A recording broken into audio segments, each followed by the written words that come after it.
So, good morning, good evening, good late night, depending on where you are in the world. We're going to talk a good bit about supplements today. Um, I'll go over the specific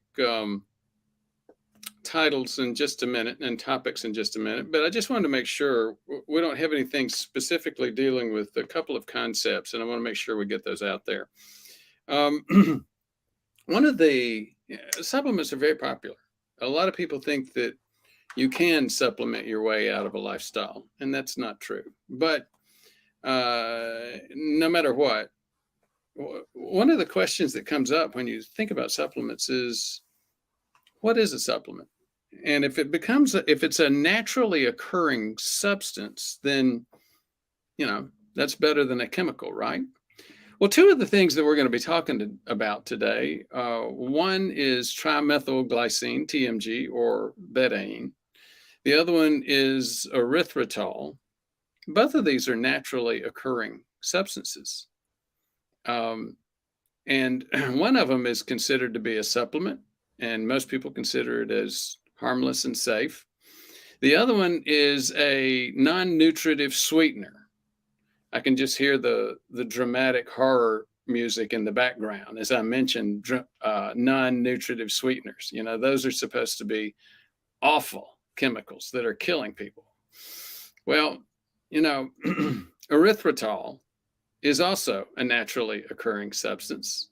Not only do we eat erythritol in fruit, our body makes erythritol. So, one of the things that we'll see as we get into the erythritol study, the erythritol scare, is that it's been regulated under the GRAS regulations. GRAS stands for Generally Recognized as Safe. And typically those are things that are in our environment already, we eat already, we're exposed to already, and maybe even our body makes already. But the issue that the issue that has come up about erythritol is maybe it's an issue of dosage. And when you start talking about toxicology, I was an occupational medicine specialist, certified for years, and you do a lot of toxicology in that space. In toxicology, and Jesus has got a background in that as well. And any toxicologist will tell you poison is usually more an issue of dosage than anything else. Air can kill you, water can kill you in the wrong dosages and the wrong exposures. So folks tend to not think too clearly when it comes to things like supplements versus chemicals versus non-nutritive sweeteners. And we'll talk about that a little bit more detail a little bit later in the show. The other thing I wanted to mention is that we make errors. We're a type of a news outlet, and we made an error a couple of weeks ago. Somebody asked about trimethylglycine and the dosage. We checked our impressions quickly on the internet, and I think we came back with milligrams as opposed to grams. Somebody pointed it out, and we said, look, you know what? We need to acknowledge that error and clarify. And in fact, Jesus, I think, overachieved, because now we have a whole section today on that supplement, trimethylglycine. Jesus, any comments to get started?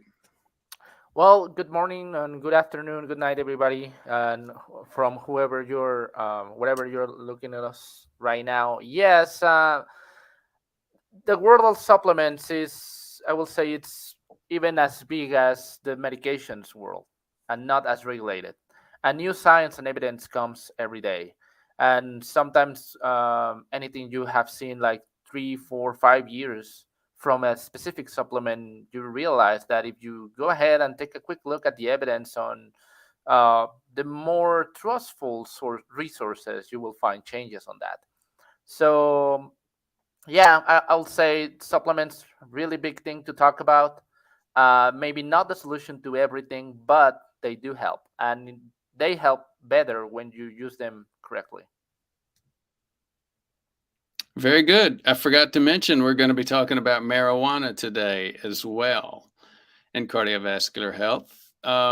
And the long form part of the show is going to be calcium supplements and hyperparathyroidism. The bottom line on that part of the show is this: it's simple. Very few people are aware of it. Like many things we cover on this show, very few primary care doctors are aware of it. So it's something that as patients and people we need to be aware. And that is the simple issue of calcium levels. Calcium levels of 10.2, 10.3, 10.4 are totally safe, and the lab will see them as safe and not alert anybody. But they're safe in 20 and 30-year-olds. When you get into your 60s, for us boomers, a calcium level of 10.2 and above should raise your eyebrows. And sure enough, we had another patient just this month go in to get surgery because he developed an elevated calcium level, which again would not be recognized routinely in most primary care practices. And so we'll talk about that case and go into the science behind it. If you've not joined this channel before, we're all about helping people prevent the things that kill and disable us. So we focus on cardiovascular health. We focus on men's health is a big deal. ED, prostate health. As we're getting into Medicare and the things that we do with Medicare, we're getting a little bit more into primary care as opposed to just cardiovascular prevention. Speaking of Medicare, we did cover, can you really get prevention out of Medicare? And the bottom line is, yes, if you go to the right provider and they know how to manage it. And you know how to help manage your provider sometimes. One of the recent science items that we covered was a popular one. Anything about arterial plaque reversal gets a lot of airtime. And we talked about arterial plaque reversal just a couple of weeks ago. Now, as I mentioned, there's a lot of things that primary care docs don't know about prevention. They, just like many specialties, there aren't enough primary care docs out there.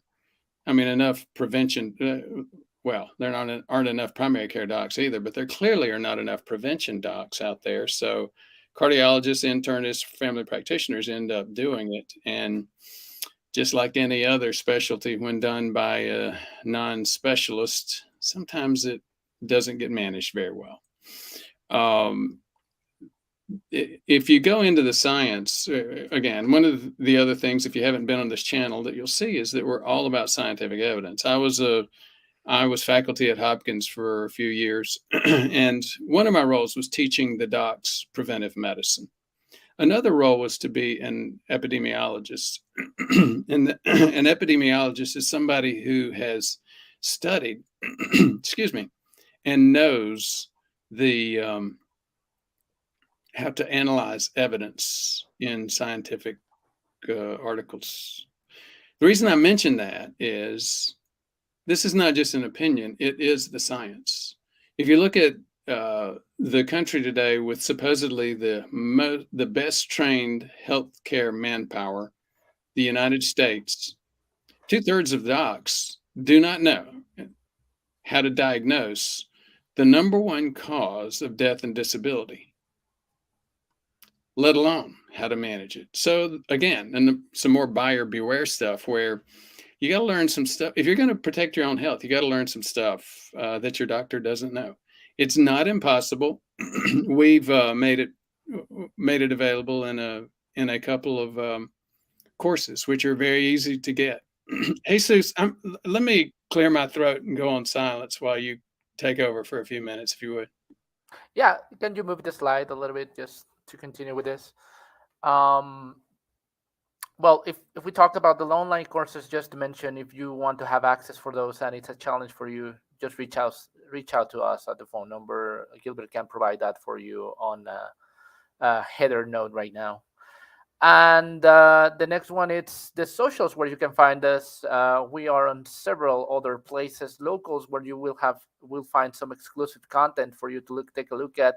YouTube, which is our main resource, and it has grown a lot. And our YouTube community is it's really helping us out to um, progress and bring this information to people who needs to listen to it. And of course, Rumble, we have a following over there as well, which has been growing a lot lately as well. And the monthly subscriptions, this is important because with us going into the straight Medicare world, we still have some folks that will want to gain access to some of that preventive care that you will get likely on the Medicare side and what you get with Dr. Brewer. So if you are not on straight Medicare, if you're not 65 years old yet, or you have other type of insurance, the subscription plans are a really good option for you to get access to this fee for value service that Dr. Brewer provides. The book, the book is something that it's we talk a little bit too little about it, and it is not that technical as Dr. Brewer might let people know about it. I read it and I really enjoyed it, and I learned a lot on that book as well. And it's a good option for you if you are right now going on that slippery slope of getting a stress test, then going to the cath lab, then getting a stents, and then realizing that that is not necessarily going to prevent you from having a future heart attack. This book is for you. And we, as you know, we have a stacked show today, just with the long topic, the briefs, and we want to talk about that, and we want to get to your questions. So I'm just gonna say on this side about the PrevMed Care Management Program, we are making really great progress on that side. We are now starting to contact people on the survey list, that survey that we have started to push last year. So if you answer that survey, you might expect in the next weeks or months to get an email from us. And just to let you know, the Medicare way is a little bit longer. We'll have to go through these steps right here onto getting your information, setting up for an annual wellness visit if you haven't had one. We just had a show a couple of weeks back explaining what an annual wellness visit is, which is not a physical exam. This is just for identifying if you have some risk factors that we need to address. Then we will set you up for visits with Dr. Brewer, and we will set you up on the chronic care management program, which is basically the system that Medicare is proposing to transform fee for a service into fee for value, where we can follow up you between visits and be aware of any changes that you are experiencing and solve any questions you have regarding your care. And this has been proved to decrease the amount of money that is spent on hospitalizations and rehabilitation and just keeping you as healthy as possible. And the PrevMed network for healthcare providers. This one, we have like since forever people asking Dr. Brewer, "Hey, I want to go and see a doctor on an office, but I want a doctor that thinks like Dr. Brewer thinks, right? Where can I find him?" So Dr. Brewer started this new enterprise on creating a new set of videos for training doctors on how to do prevention. Dr. Brewer has plenty of experience on that side. We have a new YouTube page that is directed to physicians to let them know, hey, if you do prevention the right way, if you comply with Medicare standards, you will keep your population healthy, and you will even gain more, will get more revenue because you're doing the right things that needs to be done, and get doctors out of that fee for service treadmill where you get paid for the amount of scripts you write, and transforming that into getting paid for how many people you are keeping healthy.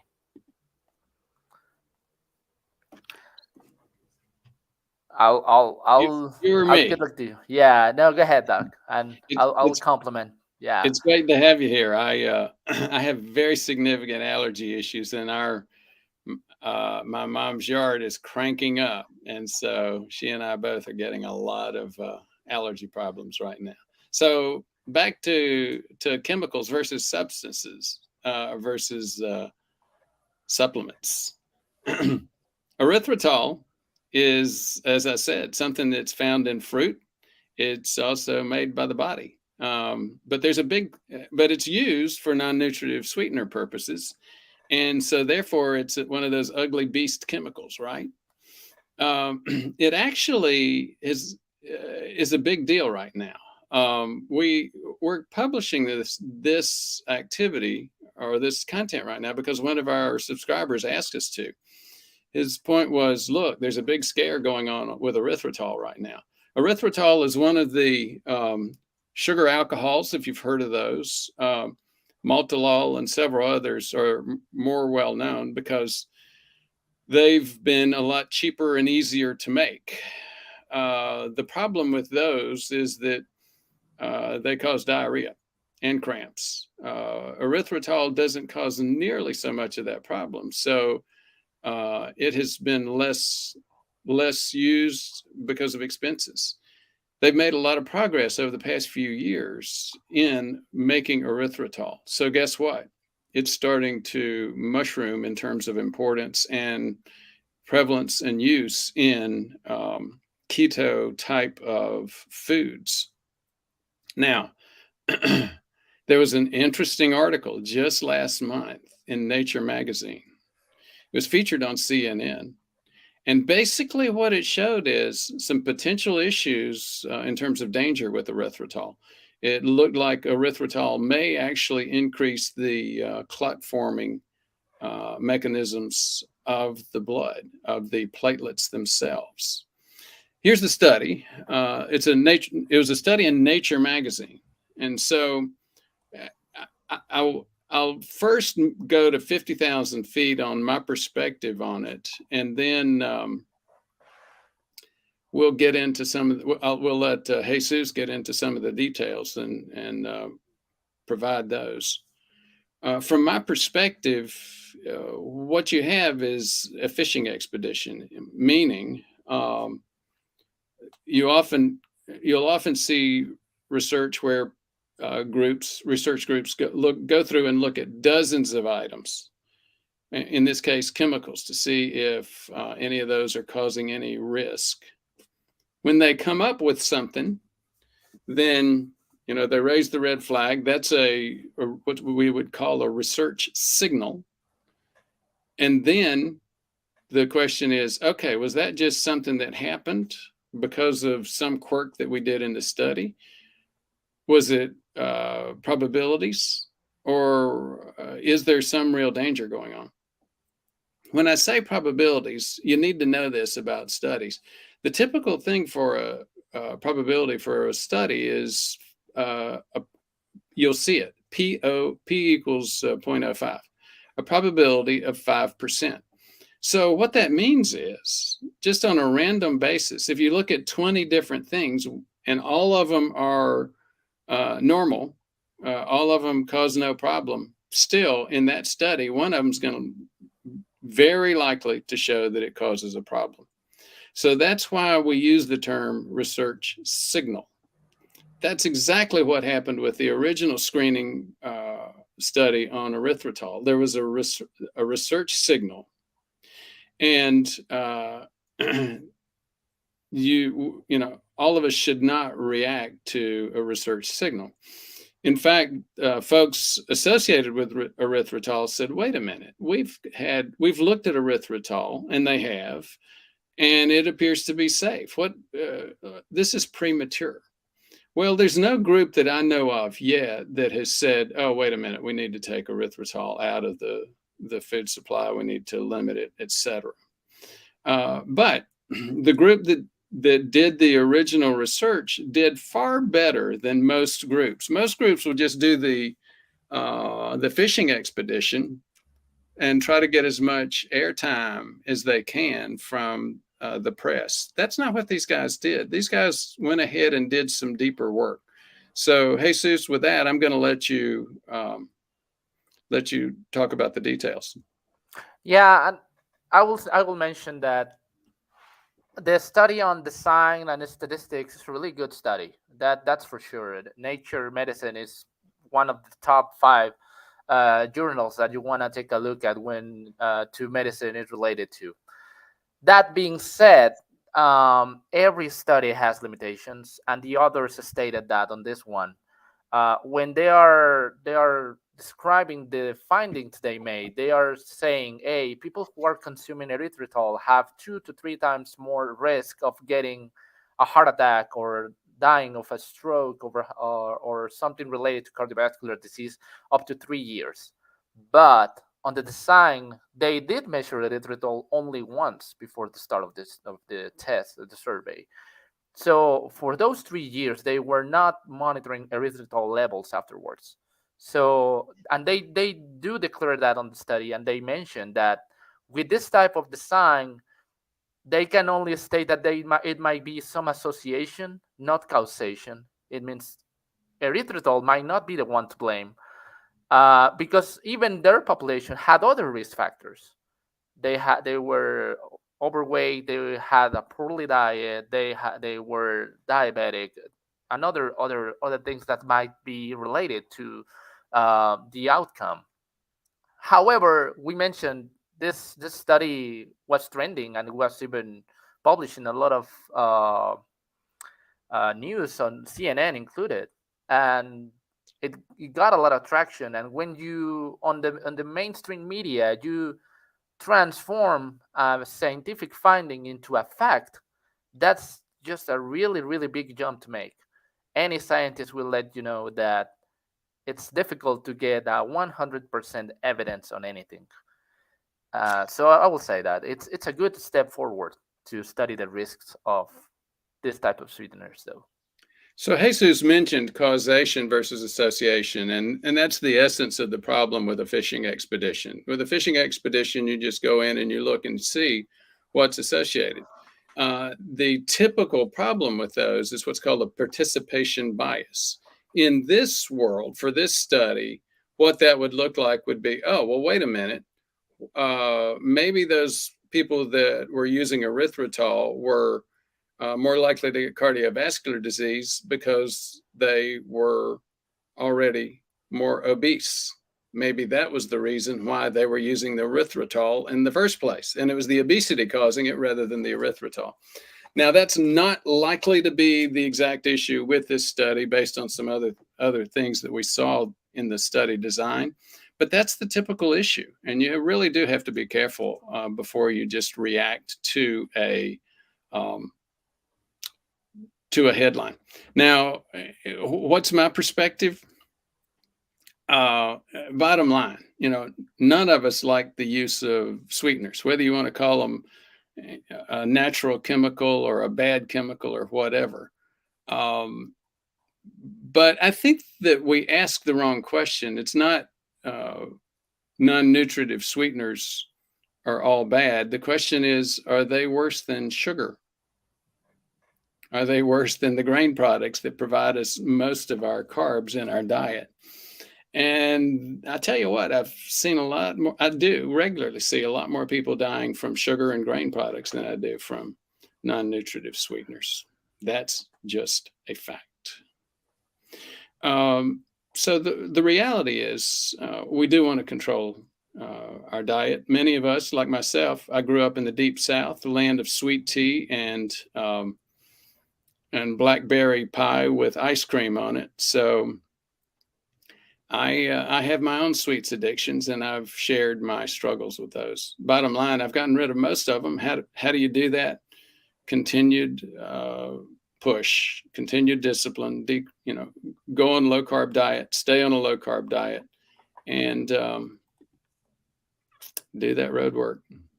So, marijuana and heart disease. Why did we cover this today, Jesus? Just mentioning those blockbuster articles that get published on the mainstream media, and we got that as a new topic, and it's a brand new study, and it's an interesting one because many people talk about marijuana for other purposes and other reasons and other complications, but its relationship with heart disease, it's something that you don't see very often. And It's interesting because this one was not published on a journal yet. This was presented as an abstract on a conference by a resident physician. So they saw that, it grabbed the attention, and they got into the new press release of the American College of Cardiologists, and then it got into the news. I think I was the one that saw and suggested the article, wasn't I? Yeah. And part of the issue is, I first learned this years ago when I attended a Bale Deneen meeting. I had not seen that, and you just like you said, you rarely see anything about this, but uh, and this is actually one of the better studies in terms of helping point that out. So many of the other studies are just like we talked a few minutes ago, not that clear. Problems with participation bias and stuff like that. CBD oil and marijuana both are huge resurgences just over the past couple of years. And this is enough to make us, if you're one of those folks that's using a lot, or if you know folks that are, and I've got family members that are big fans specifically of marijuana itself. This is not just one of those simple fishing expeditions that's very likely to be contaminated with the participation bias. It's they use Mendelian randomization, and we're not going to get into that discussion on what Mendelian randomization is. It will sort of turn your head inside out trying to understand the concepts, but it's a very robust process. Bottom line, don't get into frequent marijuana use. I think there's already enough evidence to say it is not good in terms of cardiovascular disease. And I know Jesus is going to get a lot of haters for putting that information up there. I'm just going to let him take his licks on that one. And I can tell you, I plenty, just like you mentioned, I have plenty of friends and people that I know that are consumers, and they even vape, which is terrible as well. They say, well, it's not cigarette, I'm vaping, same thing. I'm just using marijuana once in a while. Okay, that's your choice, and that's okay. I mean, but the evidence is it's out there, and just as you mentioned, this is a really different perspective article. Just because they're using Mendelian randomization, they did look for causation. And one thing that I didn't know, I gotta be honest, this was the mechanism and how marijuana is causing heart disease, inflammation and plaque. That's Yeah, it, and it's a that's the good bottom point. I line. forgot to mention that. Yeah, and it affects the nervous system, and that's why you see those cognitive changes. But it also affects vessels and glycocalyx, Yeah. and I mean that's the result of it.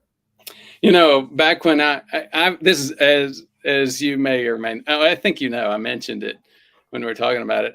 I covered this 5 years ago on the channel. It didn't get a lot of airtime, but at that point in time, the concept was that one doobie, one marijuana cigarette carried about as much damage as a whole pack or two of regular cigarettes. So it's a big deal.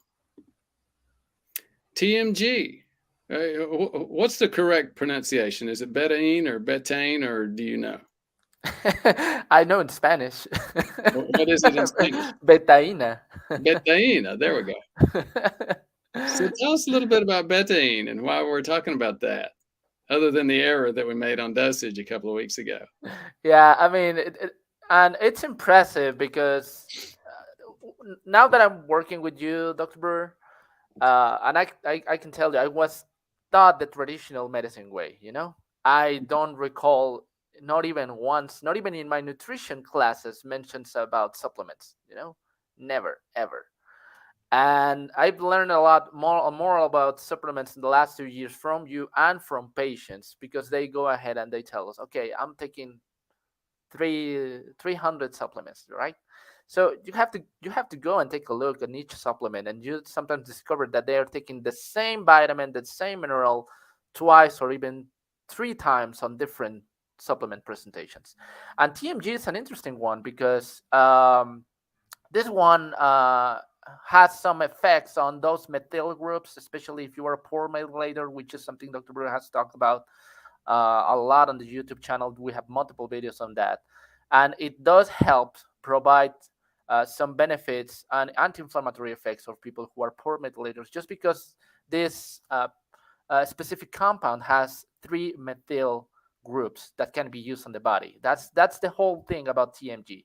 Those methyl groups that can be used within your oxidative processes. So, what's the benefit of this? It decreases oxidative stress, it inhibits inflammation factors activity, and decreases cellular death mechanisms. And you can find this on multiple sources such as spinach, beets, and whey products. But we're talking about supplements, right? And there's some conversations about how many TMG do you get from diet, and if it is it enough or not. So we're gonna talk about that. Uh, a fun fact that I learned yesterday, and I guess it's a fact, I heard it on the internet. One of our peers mentioned that the name betaine came from because you could get it out of beets. Sounds logical. Go ahead. So another study, and this is from 2003. So you might think, oh well, this is old information. Sometimes it is, but sometimes when research is not on the place at what it should be, you will find five or three good studies on 10 or a 15-year span. And just because there's just too much information to take a look at. But this one, it's interesting. It's a really small study, but they studied 19 healthy subjects. They ingested 3 doses of betaine or placebo. This is a case control study. And they measured the levels of homocysteine after a 6 week daily intake of 1.5 grams up to 6 grams. And they saw an increase up to 20% levels, decrease, I'm sorry, a decrease of 20% of homocysteine. Remember, high homocysteine, poor methylation. So they decrease homocysteine levels with TMG daily, and they said that the amount of dietary intake of betaine is about zero point 0.5 to 2 grams a day. And the others, they didn't dare to suggest supplementation. They just said, oh, just keep on your diet how many TMG you should be taking to decrease your levels of homocysteine. But in the next study that we're going to see, this was actually a meta-analysis, and I'm going to address this right now. I know chiropractic medicine has its challenges, and this study was published in a chiropractic medicine journal, so take this with a pinch of salt.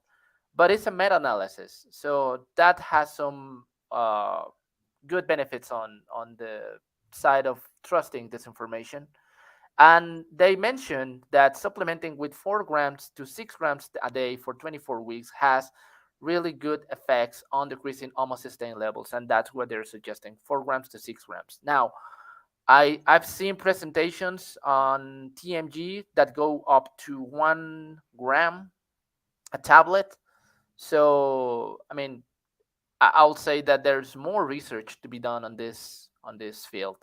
I didn't find anything related to toxicity, so it's overall safe. But even with a meta-analysis, I will say that the dosage, it's something that we should be keeping on research terms. So, for those that were asking about dosage, uh, what are your thoughts? I will say, even if they say 4 to 6 grams, I will keep it between 2 and 4. Yeah. And just everybody is different. Every metabolism is different. So it's a matter of taking it, measure homocysteine levels every 3 to 6 months, and then we can adjust and definitively say if for you this is something that is working or not. Very good. And you mentioned the homocysteine and the methylation issue. Just a quick explanation on that. So, humans have an advantage over a lot of fungi and yeast, for example, in terms of creating energy. We can get 36 ATP units out of a single 6 carbon sugar, whereas they can't. They get like 6. And the reason that we can is because of oxidation. Oxidation is combining oxygen with the carbon atoms there to make carbon dioxide and water. Now you can reverse that. So and it's called oxidation. Other disciplines like chemists call it oxidation. Engineers call it rust. And it's the same thing, combination with oxygen or burning. So Boy Scouts would call it burning. Now, there's an antidote to that oxidation, and that's called reduction. The chemists would call that reduction. Oxidation's adding an oxygen molecule. Reduction's adding a hydrogen molecule. Do you remember your basic chemistry enough to know where the electrons are going? I don't think I followed the question. So once you get into basic chemistry, maybe somebody who's listening can tell us. One is addition of electrons in that outer shell, and one is subtraction of electrons, and I don't remember which one. You might. You're closer to it. For oxidation, Mm-hmm. I believe when the molecule is losing electrons, that's actually reduction. Okay, great. And when they're gaining, that's oxidation. So I'll be happy to be fact checked. Absolutely. Okay, so I will promptly forget it because there's just not enough air in the windmills of my mind to remember that piece. But one thing I do remember is the human body doesn't do that with just a hydrogen. It adds an entire methyl group. And a methyl group is a carbon with 3 hydrogens attached to it. It behaves the same way. So when you see high homocysteine, that's a tip-off that you might be a poor methylator. I'm a poor methylator. I found that out when I was working at a human genetics lab. You hear this stuff about poor methylation on the internet, and it's real. Most doctors don't know that it's real. You may have heard a fellow named Z-Dog MD. He talked about it and said that was his quote. It's real, but it's totally insignificant. Well, Z-Dog MD is an intensivist. And if you're working with patients in the intensive care unit, yeah, you're right. Methylation's not significant. But when you're working with people over decades in prevention, that's not true. It is. So, any more comments about TMG, betaine, any of that before we go into the long form content for the day? Now I think we should go ahead and go to the next part. Very good. If you'll give us the water ball, we'll do just that.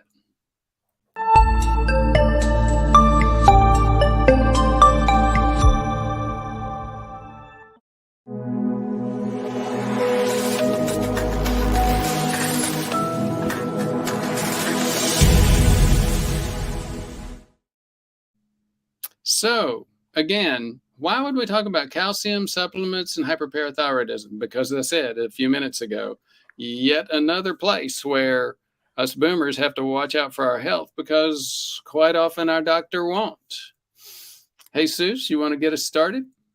Yeah, so this is an organ which you don't hear too much talk about, which is the parathyroids, and you don't hear too much about it because they're just so small, and even doctors don't talk too much about it. We leave that to endocrinologists to deal with that. But they are located behind the thyroid, and they have a really important work on regulating calcium and other substances such as phosphorus. And what these hormones, what these glands do is they produce an hormone called parathyroid hormone. They do that based on the orders they get from the hypophysis on the brain. And this hormone, what does is moves calcium from the bones to the blood. makes more calcium available on the bloodstream, and also increases the absorption of calcium from the intestines, and it helps kidneys to hold on to calcium and return it into the bloodstream. So what you see is high levels of parathyroid hormone mean increased blood calcium levels. If you have lower levels of parathyroid hormone, you will see lower levels of calcium. And it's just a balance, of how many hormone, how many calcium do you have, and what do you need it for. And here in this slide, we see that blood calcium levels are in patients over 40, it's considered to be above 10.1. That's a red flag, or a yellow flag at least. But people who are younger than that might have more available calcium on the blood. So there's some things that we need to consider when we have high blood levels of calcium, and that's the productions or the creation of kidney stones and other issues related to calcium. And the disease that we're talking about is called primary hyperparathyroidism. Pardon there, because it says hyperthyroidism. It should be hyperparathyroidism. And that happens when you are having increased production of parathyroid hormone. So if you have been able to follow up with me, increased parathyroid hormone means higher levels of calcium on your blood. And that might lead to kidney stones and osteoporosis. And parathyroid hormone is not the only thing that has influence on the calcium metabolism.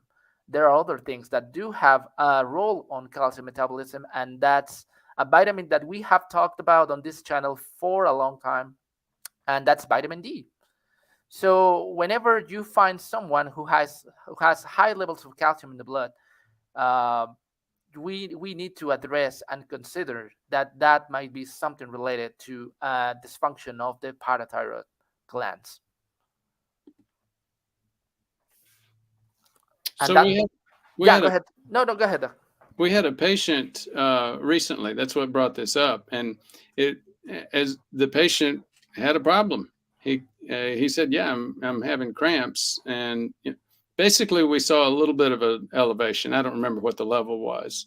Asked him a little bit about symptoms like cramps, and he said, "Yes, I am having cramps." So we said, "Okay, you know what? We need to get a parathyroid hormone level, and you need to see an endocrinologist." And sure enough, he had it. He had his surgery just a couple of weeks ago, and he's feeling great.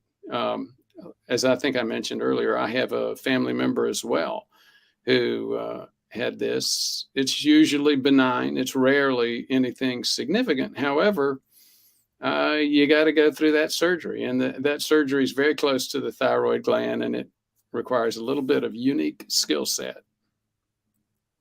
And I think that's something that happens a lot, and we don't talk too much about it. But when somebody has osteoporosis, the very first thing you will get is, well, you need calcium supplementation. But what if your problem is not that you don't have enough calcium? Your problem is that your parathyroid hormone is taking your calcium out of your bones, and that's why you have osteoporosis. So you will find yourself with osteoporosis, low calcium on the bones, but high calcium on your blood. And then you get supplements with calcium, and that increases the amount of calcium on your blood, but that's not helping. It's not solving the problem. And that just puts you in more risk of developing kidney stones. So whenever somebody is identified with osteoporosis, it's a good idea to check those calcium levels on the blood and identify what's the cause. Really good point. And just like we mentioned here, for people with high calcium levels, refraining from taking more calcium or vitamin D supplements and staying hydrated, that's important, and get a specific evaluation to see if there is a requirement to take those glands out. So there we go. Jesus, I know you like to disappear fairly early on. I want you to stay for at least the first question, though, or the first couple of questions, because one of them I'm going to mention you as soon as Gilbert gives us the intro.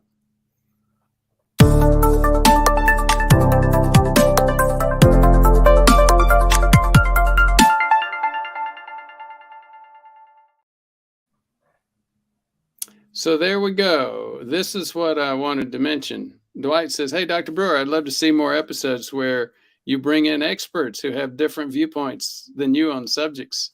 It would be great to see a healthy discourse on important topics." We have worked quite a bit on getting some of that, some external experts. Jesus and I have worked and discussed a little bit about getting Jesus on board as well, and more of a discussion type of format. I think we're making more progress in that space today than we've made in the past. The bottom line is it does take a lot of effort and time to have more of an interview type of show. It's a lot easier on the brain to hear discussion than it is to hear just one person yammering on. So we're working on that. The bottom line is our major resources right now are focused on the Medicare project, and they will continue to be. That's Jesus's major focus point right now, and a big part of my work day. Hopefully we'll get that will take a few months to get the Medicare program up and really, really rolling. But hopefully one day we'll be able to hire somebody to just do the coordination, send those invitations out, find the external experts who we bring in and coordinate having interviews with them. In my mind in the future, that's what I see, having more of that. One thing I do want to mention is Jesus's expertise. Jesus trained in the same kind of program that I did. Mine was at Hopkins. I started off as an ER doc, decided that prevention was, after the umpteenth unnecessary stroke or heart attack that coulda, woulda, shoulda been prevented altogether, if not delayed for 3 decades. Decided to go get some training in prevention. Hopkins was the best place in the world that I knew of, and still is, for that. I went there, loved it, enjoyed it, did well, and ended up running a lot of the programs there, training docs and doing some of the epidemiology. Jesus trained in a very, very similar program. Jesus, you want to tell a little bit more about your background? Yep. So I studied 7 years of general medicine, which we mentioned in the past. In Mexico, it's 5 years of school, 1 year of social service, 1 year of internship. And after that, I got into a program that was created by the National Autonomous University of Mexico, UNAM, which is one of the top 25 universities in the world.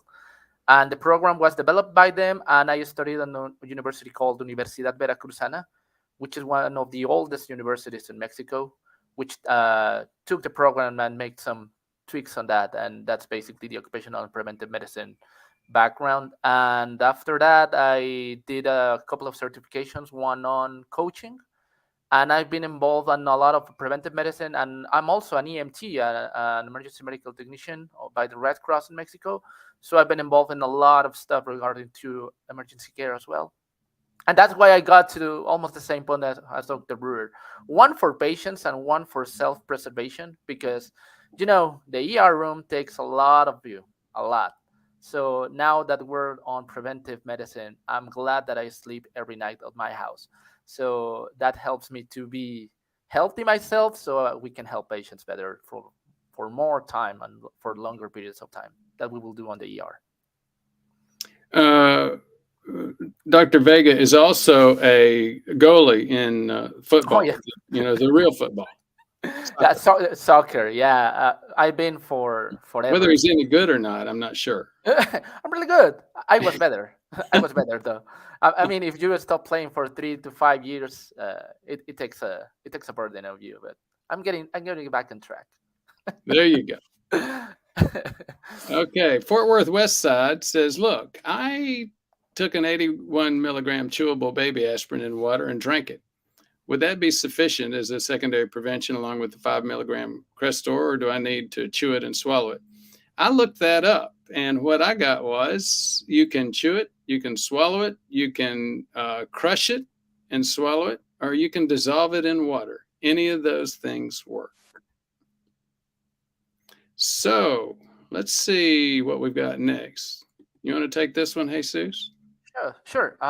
Keith, Dr. Ross said that statins lower the larger and healthy ApoB particles and doesn't affect the small dangerous ones. Is this true? She states this is why she doesn't prescribe statins. And well, Dr. Brewer's perspective, I understand Dr. Brewer's position, Dr. Boss' position on statins. She has a point. We don't agree completely. I don't agree completely, I will say, either. And the reason that why I will not agree is because we're not we're missing the point of statins. This is not about decreasing LDL. This is not about decreasing ApoB. This is if our mindset is on low LDL, low ApoB, lower risk, we are completely forgetting the role of inflammation in this. And that's why statins might help specifically decreasing that inflammation. And there are other markers, not only the lipid panel to think about. Exactly. This is an inflammation issue. It's not an LDL or ApoB issue at all. We were talking before the show. Jesus was pointing out, I think it was on the marijuana thing where you were saying, yeah, you know what? It's very interesting. The issue is cardiovascular inflammation. Some of the medical research world is starting to get the point. Keith, if this is the case, will eating statins be more harm than good? So as it relates to ApoB, I understand that we will get the anti-inflammatory benefit from it. Exactly right. And I did research a little bit about statins and ApoB and small LDL, and there are conflicting evidence on that side. Some of them say it does decrease that, some others say that it doesn't. And we also have mentioned in the past having increased ApoB, having increased LDL. Maybe those are more the firefighters more than the how do you call them, incendiary arsonists? Yeah. Arsonists. So maybe the issue is not because that they are high, and statins are not. We're not saying that statins are increasing that, but if you are targeting inflammation, you may expect some changes on those levels as well. But remember, it's inflammation. It's not ApoB or LDL. Now, somebody brought up a question about K2, but I'm not seeing it anywhere. Yeah, I think it's Dwight Baldwin, and I'm seeing right here. And if I might, I can tell you. It says, I know Dwight Baldwin said, I know that there is some mixed evidence on K2 removing calcium from arteries. Assuming it's true, is it though that it removes calcified plaque, that it prevents soft plaque from becoming calcified? So he's asking if taking calcium out of the arteries is actually what is decreasing soft plaque. And if you don't mind and you can complement my answer, we have discussed that, and we had a YouTube live about that. And we showed an article that said it's not too much of taking the calcium out of the arteries. That's kind of an urban myth. And we will say even that calcified plaque is a stable plaque. The real benefit on K2 is the impact it has on insulin resistance. And I would say that's the main driver of inflammation. And if you decrease insulin resistance, that's how you decrease the amount of plaque that you will have, soft plaque on your arteries. And sometimes you will decrease the amount of calcium on your or the level of calcified plaque you have. Sometimes you don't. But if you have calcified plaque, it means you're stabilizing it. It's stabilizing it. Stabilized. Stabilized. Pardon I'm still learning language. Excellent. I don't think I have anything to add. So we've got a couple of folks here. Rick Folia, good morning from Atlanta. Millard Woods, not sure. Good morning from Georgia. Someday, Millard, Mr. Woods, Miss Woods, you're going to need to tell me how to pronounce that name. Now, Rick also said, any comments about the erythritol? I think it was you, Rick, that originally made us aware of this issue, and thank you so much. It's a very interesting development in our world. As you saw, we did some due diligence and covered some facts on it. We're also preparing a long form content to go into more detail on just this issue. John Tuccio, good morning. Dr. B, please don't get too bored listening to yourself. Talk and start debating lesser experts. I can get bad cardiovascular information anywhere and have. Thanks again for your time, effort, caring, etc. Thank you so much. We appreciate that. And, we get a lot of great feedback. We get feedback every week from patients that are coming to see us and or viewers and subscribers that we're saving lives. And, I enjoy stuff like golf and travel and going out to eat, but as long as we're having this kind of impact, like Jesus said, he can go into the ER and have the challenges of commuting into the ER, and then the challenges of remaining safe in the ER, or he can stay right there at home and save lives. It's a much better deal to save lives. It's really gratifying for us. Maximus C, good morning. Since taking one baby aspirin per day about 6 weeks ago, I've noticed little nicks from shaving, a long time to clot. I also take fish oil, 3,200 milligrams per day. Wonder if I should stop the baby aspirin. What do you think, Jesus? We have follow up on research on this, and I haven't seen an additive effect between fish oil and aspirin. So I haven't seen a reasoning on. Yeah, but I don't know. What do you think? I've seen the same thing. I continued full steam ahead, taking my fish oil and my baby aspirin. Yeah.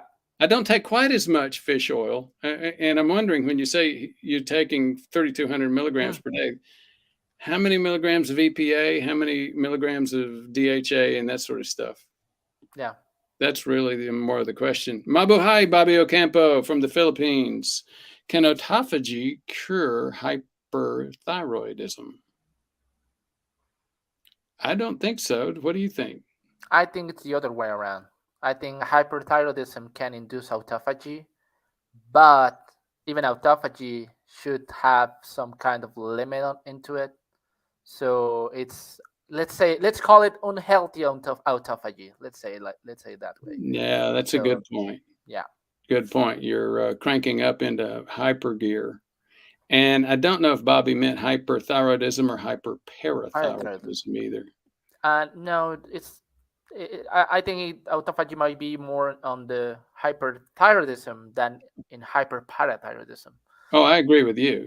Basically what's going on with hyperthyroidism is that your body's cranking into high gear, high metabolic gear. Oxidation's increasing, reduction's increasing. Everything is increasing. You're burning more calories, and you're doing all of this to an unhealthy level. So yes, I think Jesus's point is that autophagy is probably increasing along with everything else.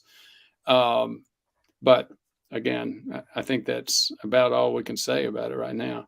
ET himself, how do the kidneys balance the body's parathyroid hormone? Hard to find accurate information. Thanks. Right there, I was when I read this question, I'm thinking if ET is referring to parathyroid hormone or if he is referring to pH or calcium. Yeah. Or vitamin D. and kidney doesn't balance parathyroid hormone. It does have a role when parathyroid hormone is high, especially in people with kidney disease. You will find high phosphorus levels, and one way to know that you have high phosphorus levels if you have kidney disease is you start with those changes in the skin and you get the itchy skin, and that is basically because of high levels of phosphorus. That's how they kind of relate, and the kidneys grab more calcium when there's high levels of parathyroid hormone, but I don't think the kidneys by themselves metabolize the parathyroid hormone. I don't either, and I'm sitting here looking at his question and listening to you trying to manage it or respond to it, and I'm wondering if he's an engineer, because engineers think very methodically, and sometimes they think us medical people just are all over the place. Sometimes that's true. Medical people do tend to be all over the place, but our topics tend to be a little bit more squishy, and as you see, even in this area, It's not so much of just one simple cause causes one simple effect, like you tend to see in engineering. There's more of a web of causes and effects. Blythe Majors, Maximus C. My grandmother took half an aspirin for years, still died from blood clots. I'm not sure how effective it is after that.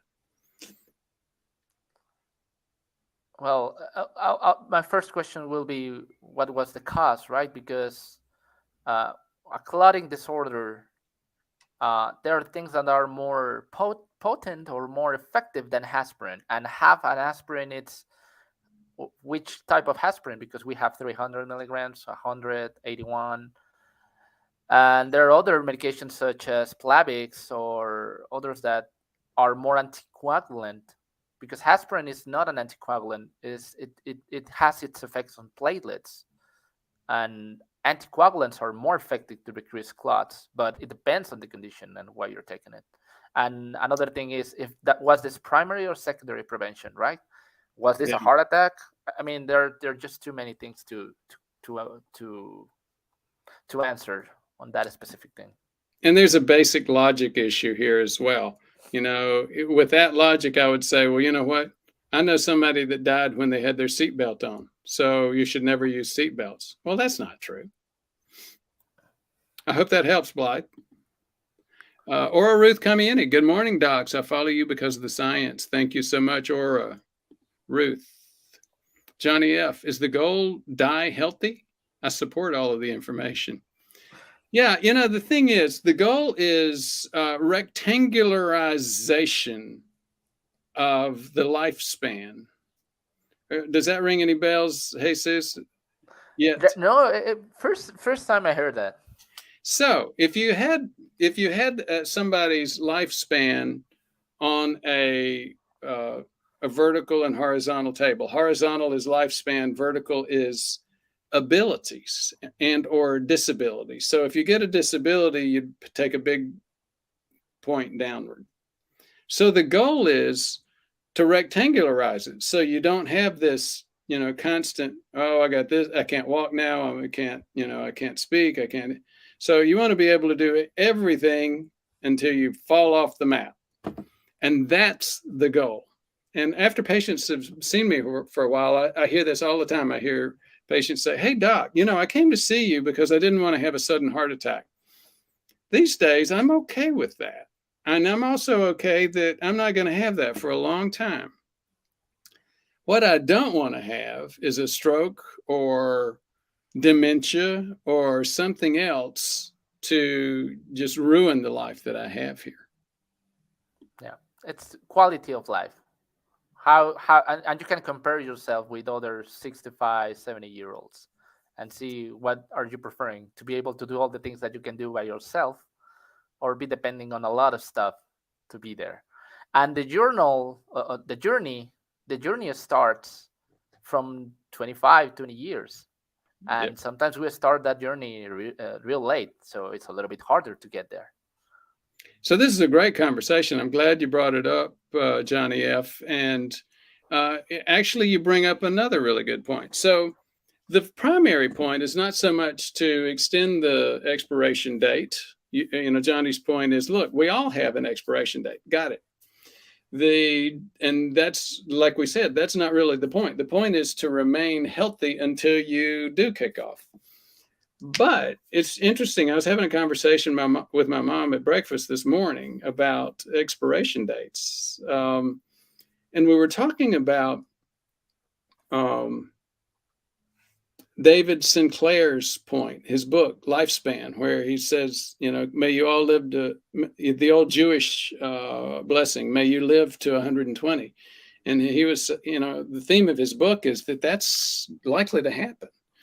And one of the things that he says in that book is that if you make it over the next 10 years, he thinks there's going to be enough development in the science to have a big impact towards moving us that way. In many parts of the world, the life expectation for most people is in the low 90s already. Now, 30, 120 is adding another 30 years. And most of us just, that's hard to, we can see living till 90, but living to 120 is hard to imagine right now. Yeah. You can get hit by a bus tomorrow. You can get into a car crash. And But being healthy, even in those circumstances, increases your chances of survival. Absolutely. It's hard to make a negative case for being healthy, isn't it? Yeah. So anyhow, I know I get excited about the obesity epidemic and some of the changes that are happening in that space. And I can't help it. I'm going to bring that up. I do think, see, and feel that, unless something comes up and turns out to be the case that the GLP-1s, the GLP-1 inhibitors actually have a major cause or problem. And we know already some of what they have. They cause thyroid cancer. They can cause pancreatic cancer. But the bottom line is that is not that common. That is not significant compared to the impact that they are having on the obesity epidemic right now. And even if you're an anti-Ozempic guy, SGLT2s, it's a totally different type of drug used for diabetics that, again, associated with significant weight loss. So I do think over the next 10 years that some of the things that are happening, the widespread knowledge of how to manage lifestyle, multiple different types of approaches to the thing that's killing more of us right now than anything else, and that is the obesity and diabetes epidemic. I do see an end in sight. Okay. LPG 12338. Johnny F., we're all going to die someday. The point is to maintain high quality of life until that time. Absolutely. Nailed it, LPG. We should have waited until we got to your comment. So in addition, you gave us a super chat. Thank you so much. We appreciate that. LPG has often come in and made contributions to this channel and getting this life-saving, health-saving information out there and available. ET himself, 0-calorie sweeteners. I've been using liquid stevia since '98 for baking the powder. Oh, for the baking powder, I think is best. Tired looking for name. Also another super chat. And if you're interested in giving a super chat, look up in the upper right-hand corner. Gilbert is showing you how to do it. You just go to that. There you go. You're learning the managing the camera there, Jesus. Very impressive. It's backwards. Yeah, it is backwards. It's up. So tired looking for name is like myself and many others, addicted to that sweet taste. And for those of you who are addicted to sweet taste, there is a supplement for that. And it's actually really effective. But like so many supplements, it's not taken right. It's not taken effectively. I see you nodding. You know which one I'm talking about? I believe it is, but shoot. Gymnema sylvestre.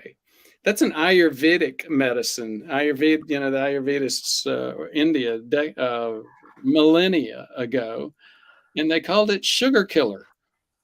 And it's interesting. I'll talk about Gymnema sylvestre and about this. And I was impressed when I tried this. One day I decided to try these little pills. And I really didn't notice much. Gymnema sylvestre looks chemically, in terms of the molecular structure, it looks very similar to sugar. So it lodges in and covers your sweets receptors in the back of your palate. Well, just think about it. Most Gymnema sylvestre, and I have people say this to me all the time. Well, I take it and I've tried it and it didn't do any good. And I ask them, in what form did you try it? Well, I took the pills. Well, if you take a pill, it's not going to release until you get to your stomach. So how is that going to come back and do anything in terms of covering receptors on your palate? So one day I decided to break open the capsule and put it in some water, swished it around in my mouth, and it tasted awful. But that's okay. Then I tried, what did I try? I tried some regular Coke and some Diet Coke, and it was amazing. I got this impression, I've heard people, you'll say people talk about Diet Coke and they say it tastes like metal. I never got that. To me, it just tasted like sweet Coke. Well, dang, it tasted very much like metal. You take the sweet taste out of these things, and it's just a whole different ballgame. And it really did help me get rid of help me manage my sweets addiction. Any other comments before we move on? I think we talked about this like a couple of days before on how patients and people are usually more interested on the experience, on the history, on the side of seeing another human being going through the same thing that they are going through, right? And how you reversing your own plaque has caught the attention on saying, hey, I do listen to this doctor because he did himself what he's trying to get with his patients. And now that you're talking about your experience on Genema Silvestri, I can tell you there is evidence that backs that up. So it's also the scientific side. And there are a couple of studies that have shown that it decreases the 2-hour glucose levels that you have after an OGTT. It increases insulin sensitivity, decreases insulin resistance, and even has some effects on lipid profile, which are not the most important, nor the most impactful, but it helps decrease and even control that insulin resistance. It has some effects on that side as well. I had not heard that OGTT response piece. That's very interesting. And thank you for the other comments as well. So this is an interesting one. Ricky the Gun, one. Good morning. Is there a special metabolic benefit in pushing for high level heart rates during exercise? I'll take a crack at it, and then you can follow up if you want. So the answer is an simple and emphatic yes. So one of the things that happens when we get old, and as we start getting insulin resistant, is that insulin resistance actually drives loss of our muscular microvasculature. And what that means is the network of capillaries that provide oxygen and glucose and take wastes away from our muscle cells. Well, you lose those capillaries, and then you start losing the ability for your blood to touch the insulin receptors. And you also tend to lose the ability for those muscles to bypass those receptors. We talked about it multiple times. Muscles are our safety valve. They bypass ailing insulin receptors. So you've got a terrible spiral going on as you age, where you lose more capillaries. That results in decreased insulin sensitivity, and it results in loss of the safety valve as well. That's exactly what high-level heart rates accomplish when you're doing HIIT training, high-intensity interval training. They go back and push back against that, creating need biologically for those muscles to rebuild those lost capillaries. Any comments? I do have a friend of mine who is sports medicine specialist, Dr. Paco. He usually follows the channel, and he does a stress test for a living. But I think he does that on the way that stress tests do work. He does that for athletes. Endurance. So, and that's their main goal. And I will say, if you're getting a stress test just to check your endurance and improve your performance on any sports, of course, that's a good way to go. And any stress test will let you know there is a limit on the amount of heart rate you need to achieve, and there is some maximal level depending on your age and gender. And he managed that, and he talks about that all the time, but it's on the context of increasing endurance and performance, because there's an impact on getting to those high rates on your muscles and your activity. And I think that's how stress tests can be done and might work on that context. You bring up a really good point, and I've thought about it multiple times. I just never got around to it. There's so many things I never got around to, and that is there's a really good use for a stress test. A stress test is a great test for athletic performance and endurance. Here's where the disconnect happens. The assumption has been made. When we're trying to predict, it's very important if we could predict a heart attack, right? Very important if we could, but we can't. So here goes the logic. Well, how about if we check for cardiovascular endurance? If cardiovascular endurance is really good, you're not likely to have a heart attack. Well, yes and no. I mean, there is a significant correlation, but then we get into all that we know about the Tim Russerts of the world, they're big runners and they're in good cardiovascular shape, but they have a boatload of cardiovascular inflammation going on.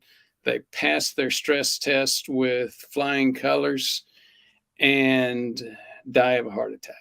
So, really good point. Thank you so much, both of you, for bringing that up. Erythritol, great topic. What about, yes, and as with many of our topics, that topic came up from one of the viewers. So please push us on topics. We can't get to all of them every day or every week, but again, thanks for that. Glycine, that's an interesting thing. Sometimes we get a little bit geeky in terms of biomolecular stuff. Glycine is a 3-carbon unit. Glycerol is a 3-carbon unit. And you may remember glycerol in terms of triglycerides. A triglyceride is fat. It's the body fat. It's what we test for in the blood. It is a glycerin, and on each of those 3 carbons, there is a fatty acid connected. So on trimethylglycine, it's a glycerin, 3-carbon structure, but you're not connecting a fatty acid there. You're connecting a what? Methyl group. So again, we're starting to get a little bit of a glimpse on how our body works on a molecular basis. Bambi Grage, good morning from Northern California. Bambi, I never knew that that's where you were from. I think we've got about 10 more minutes, Jesus. How about you? Yeah, sure. Okay. John Kusaba, I noticed my thyroid nodules are the size of peanuts. Is this hyperthyroidism? Recent blood work, not white blood, recent blood work, WBC 3.5, low sex hormone binding globulin, high. What supplement to take? Well, let me just say one thing. That's starting to get into, hey, doc, here's my facts. Can you make a recommendation and treat me as a patient? And the answer is no. We can't treat anybody as a patient publicly and on the internet. Number one, that would be dangerous for both of us. Number two, to talk to a patient, we need to know the whole picture. There's a lot more to your body, John, than just the things that you've told us so far. Now, what we will often do is use some facts that you might give us and respond to those facts. Jesus, do you have any response to what you're seeing there? No, I would say the same thing. It's challenging just based on a couple of data that show up. We can talk about what the overall population might be expecting or see, or what the science says. But yes. Yeah. So, for example, with hyperthyroidism, we see nothing here about thyroid stimulating hormone, T3, T4, and those are all things that we need to know before we can ever make a diagnosis associated with that. LPG at M. Ball, what about glycine? I'm interested in anything you have. I do have something about glycine that I want to mention before we go to the other question. Glycine is also an amino acid. It's one of the smallest ones, and there's a sparse research regarding its effect. So I think it's in the same spot as other supplements. it does decrease inflammation. It does has some antioxidative effects. And Really there's good some points. there's a research from the American Heart Association that says that decreased cardiovascular risk, but they are basing that decrease on risk because glycine might decrease the amount of LDL and other lipoproteins in the blood. So Ah, that by that same standard, I will say, okay, maybe it does, maybe it doesn't.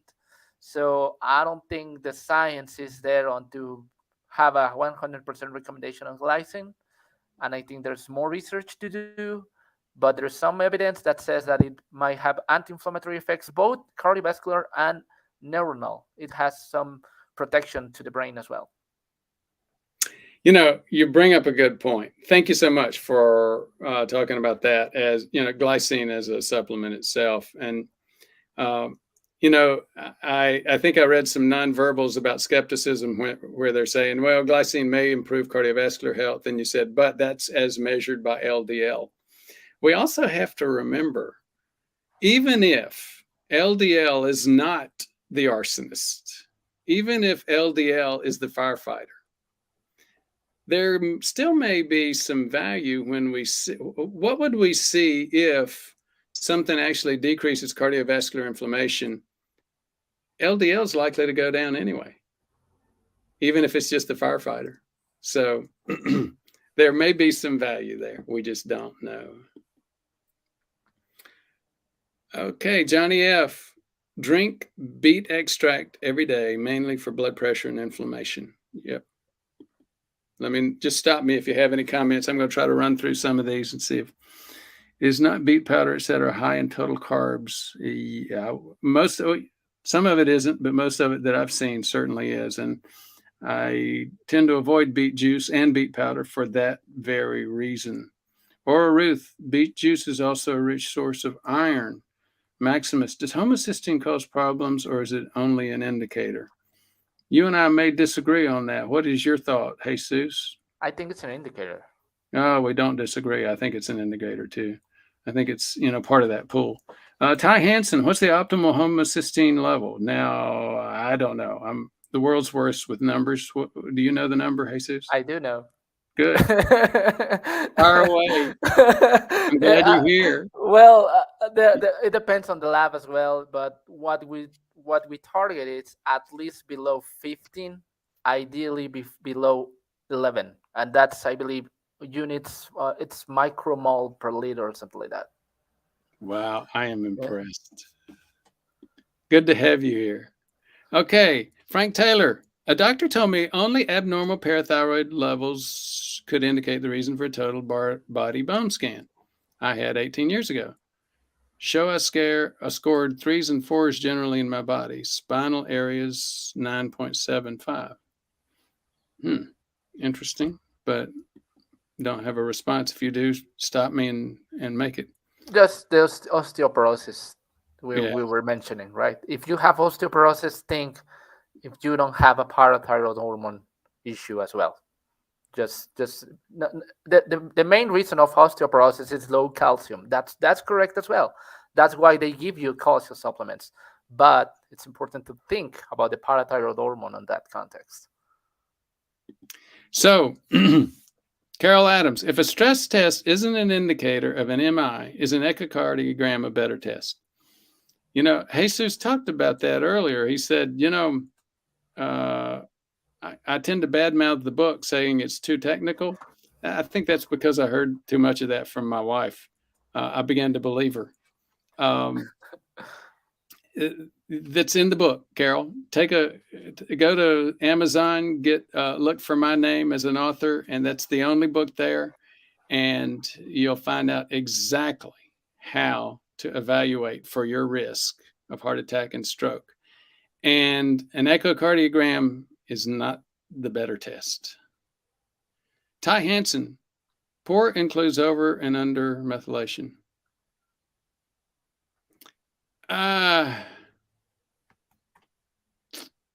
Do you have a response for that? I think it's more common to see under methylation than over methylation. I don't think I have ever seen over methylation.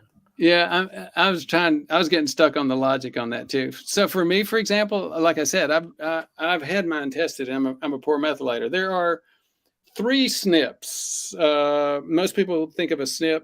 If you don't recognize it, you might think of it as a mutation. It's a genetic variation which causes usually something not as good. So less than half of us are optimal methylators.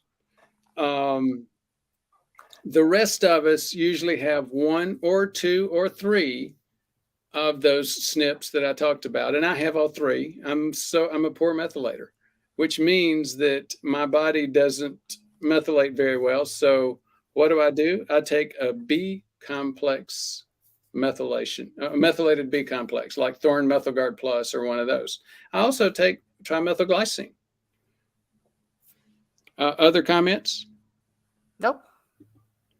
So Sam takes it with niacin, or do you have to take it with niacin? I'm not sure. I think he's asking if TMG needs to be taken with niacin. Oh, because niacin. Oh, I'm sorry. Go ahead. I don't think so, but I don't know what you think. So I believe it was Chris Kresser, one of the other guys on the internet and this was one of the guys that has I think a PhD or something, SCD in this. And he was saying yes. And his point was niacin is one of those things that taxes the methylation group. And I think he makes a good case for it. So I would say we don't know for sure, but there's a few people that have a good logical case for it. I'm not aware of any evidence that backs it up. I will say every case is different, because if we're taking a supplement, an extra supplement, thinking of, I think that's going to happen. I mean, what if we first make sure that it's happening?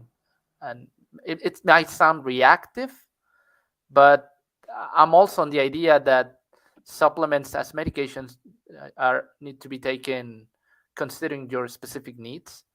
So sometimes we have people taking a lot of supplements that they should not be taking. Well, that's true. And that's where you get into that warning about you can't supplement your way out of a bad lifestyle.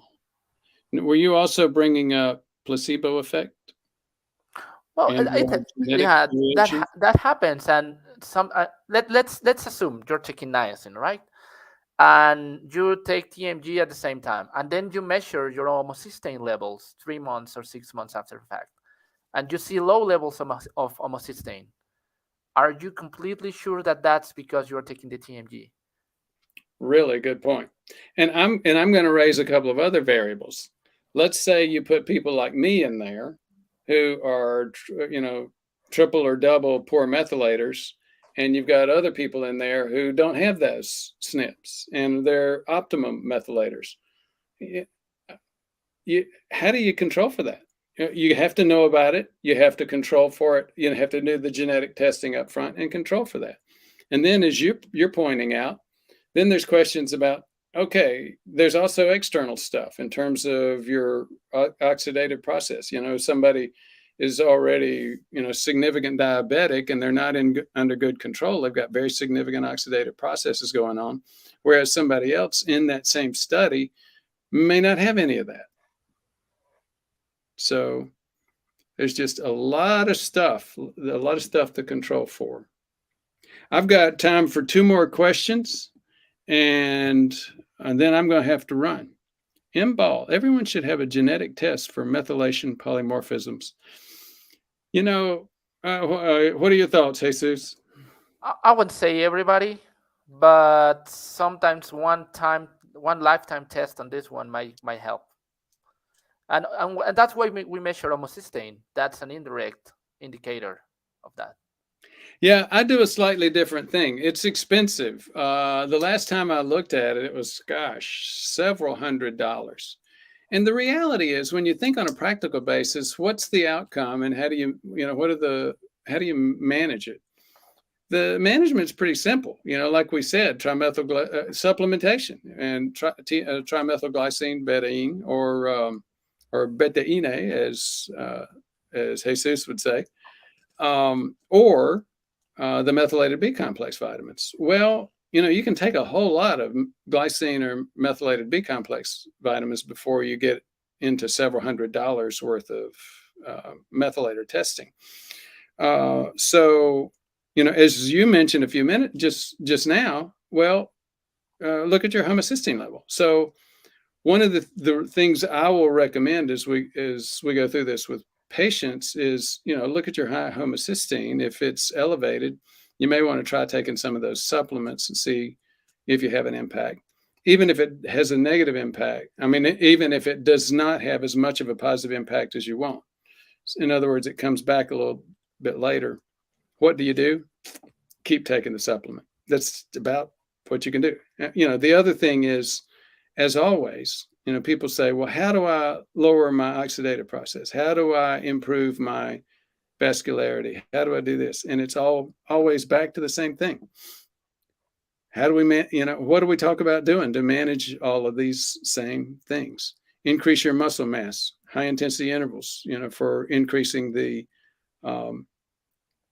microvascularity, basic walking, resistance training. Most of all, keeping that body fat down, minimizing body fat, minimizing your daily time over 140 glucose levels. Lifestyle stuff. That's what it's all about. I am going to have to run. You have anything before we go? No, thank you so much for joining us. Thank you. And again, if you had comments that were or questions that we didn't get to, you're just going to have to get them in there a little bit earlier. Thanks again for your interest. Bye-bye.